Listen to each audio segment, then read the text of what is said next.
साथियों नमस्कार, मैं प्रमोद कुमार आपका स्वागत करता हूं एक और नई वीडियो में। दोस्तों, जैसा कि आप देख पा रहे हो, धान की बालियों में एक तरफ से दाने लाल या काले दिखाई पड़ रहे हैं। इसकी रोकथाम के लिए बहुत सारे किसान भाई गलत दवाओं की अपने धान की फसल में स्प्रे कर रहे हैं, क्योंकि अधिकांश किसान भाइयों को ये नहीं पता कि धान की बालियों में ये किस कारण से दाने लाल या काले दिखाई दे रहे हैं। आप में से अधिकांश किसान साथी इस समय धान में दानों का लाल या काला होने का कारण गंधी कीट को समझ रहे हैं। इसलिए अधिकांश किसान भाई इसकी रोकथाम के लिए अपने धान की फसल में रस चूसक कीट की रोकथाम के लिए कीटनाशक दवाओं का स्प्रे कर रहे हैं। लेकिन किसान भाइयों, आपको मैं बताना चाहूँगा कि ये जो दाने आपको इस समय आपके धान की फसल में लाल या काले दिखाई दे रहे हैं, इसका कारण है आपके धान की फसल में इस समय फंगस जनित रोग लग चुके हैं। और जिस धान की फसल में बालियां बरसात के समय या बरसात के बाद निकली हैं, उनमें ये समस्या बहुत ही अधिक मात्रा में दिखाई पड़ रही है। किसान भाइयों, अभी तक तो आपको फंगस का प्रकोप धान की बालियों पर ही दिखाई पड़ रहा है, लेकिन कुछ समय बाद ये आपके सारे धान के पौधे को अपनी चपेट में लेने वाला है। कुछ समय आपको अपने धान की फसल में शीत ब्लास्ट, नेक ब्लास्ट और लीफ ब्लास्ट भी दिखाई पड़ने लगेगा, जिस कारण से आपकी अच्छी खासी धान की फसल समाप्त होने के कगार पर आ जाएगी। इसलिए किसान भाइयों, आप सभी से कहना चाहूँगा कि जिन भाइयों के धान की फसल में इस समय बालियां निकल रही हैं या निकलने वाली हैं, वो समय रहते ही पहले से ही अपने धान की फसल में फंजीसाइड दवाओं का स्प्रे अवश्य कर दें। और जिन किसान भाइयों के धान की फसल में बालियां निकल चुकी हैं और कुछ इस प्रकार से दाने आपको लाल या काले दिखाई पड़ रहे हैं, तो किसान भाइयों, आप भी तुरंत ही अपने धान की फसल में स्प्रे कर दें। अन्यथा किसान भाइयों, अभी तो आपको कुछ दाने ही लाल या काले दिखाई पड़ रहे हैं, कुछ समय बाद बहुत ही अधिक मात्रा में आपके धान की फसल में इन दानों की संख्या और भी अधिक दिखाई पड़ने वाली है। साथ में सभी प्रकार के फंगस जनित रोग आपके धान की फसल में लगने वाले हैं। साथ में आपको ये भी बताना चाहूँगा कि ये सभी प्रकार के फंगस जनित रोग सबसे अधिक वांसवती धानों की प्रजातियों में ही दिखाई पड़ते हैं।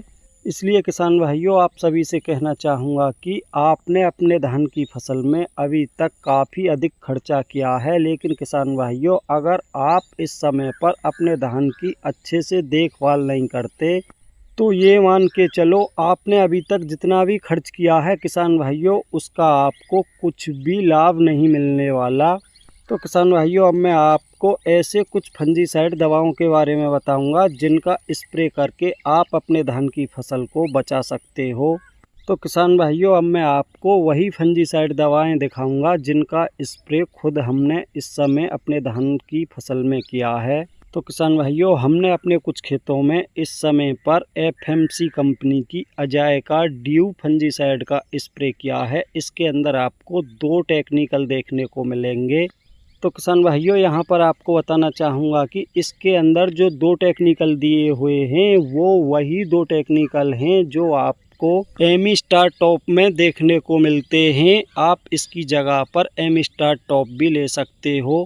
किसान भाइयों, अब जान लेते हैं 1 एकड़ में इसकी कितनी डोज आपको लेनी है। तो किसान भाइयों, इसकी 1 एकड़ में 200 ml डोज आपको रखनी है। वहीं अगर आपके धान की फसल में फंगस जनित रोगों का कुछ अधिक अटैक हो चुका है, तो किसान भाइयों, इसकी मात्रा आप 200 ml से बढ़ाकर 220 ml भी कर सकते हो। किसान भाइयों, अब मैं आपको दिखाऊंगा दूसरी फंजीसाइड दवाएं जिनका प्रयोग हमने अपने कुछ दूसरे खेतों में किया है। उनका रिजल्ट भी हमको अपने धान की फसल में इस समय काफ़ी शानदार दिखाई पड़ रहा है। तो किसान भाइयों, जैसा कि आप देख पा रहे हो, कुछ धानों में हमने 2 फंजीसाइड दवाओं का कॉम्बिनेशन बनाकर स्प्रे की थी। एक फंजीसाइड के रूप में ली थी हमने हेक्साकोनाजोल 5% SC और इसके साथ मिलाया था हमने वेलिडेमाइसिन 3% L जो एक एंटीबायोटिक होता है। किसान भाइयों, इन दोनों का कॉम्बिनेशन धान की फसल में सभी प्रकार के फंगस जनित रोगों को समाप्त करने में बहुत ही शानदार कार्य करता है। अब बात कर लेते हैं किसान भाइयों, इन दोनों की डोज हमने 1 एकड़ में कितनी रखी थी। हेक्साकोनाजोल 5% की मात्रा हमने 1 एकड़ में 400 ml रखी थी। साथ में बेलीडेमाइसन 1 एकड़ में ली थी हमने 200 ml और इनको 180 लीटर पानी में मिलाकर 1 एकड़ धान की फसल में स्प्रे की थी। किसान भाइयों, बहुत ही ज़बरदस्त रिजल्ट दिखाई पड़ रहे हैं। वहीं किसान भाइयों, आपसे ये भी कहना चाहूँगा कि अगर आपने अभी तक अपने धान की फसल में तना छेदक कीट के लिए किसी कीटनाशक दवा का प्रयोग नहीं किया है तो आप कोई भी कीटनाशक दवा इन फंजीसाइड दवाओं के साथ मिलाकर अपने धान की फसल में स्प्रे कर सकते हो। बाकी किसान दोस्तों, आपको जो भी उचित फंजीसाइड दवा लगे आप उसका स्प्रे कर सकते हो, लेकिन आपसे फिर से यही कहना चाहूँगा कि अपने धान की फसल में इस समय पर फंगस जनित बीमारियों को रोकने के लिए किसी न किसी अच्छी फंजीसाइड की स्प्रे अवश्य कर दें। तो किसान दोस्तों, आज की वीडियो में इतना ही था। उम्मीद करता हूँ मेरे द्वारा दी गई जानकारी आपको अवश्य पसंद आई होगी। अगर जानकारी पसंद आई हो तो वीडियो को लाइक करें, ज़्यादा से ज़्यादा दूसरे किसान दोस्तों के साथ वीडियो को शेयर करें और जिन भाइयों ने अभी तक हमारा चैनल सब्सक्राइब नहीं किया है कृपया चैनल को सब्सक्राइब करें। साथ में घंटी के बटन को ऑल पर सेलेक्ट कर दें ताकि तब भी मैं कोई नई वीडियो डालूं तो सबसे पहले उसका नोटिफिकेशन आप तक पहुंच सके।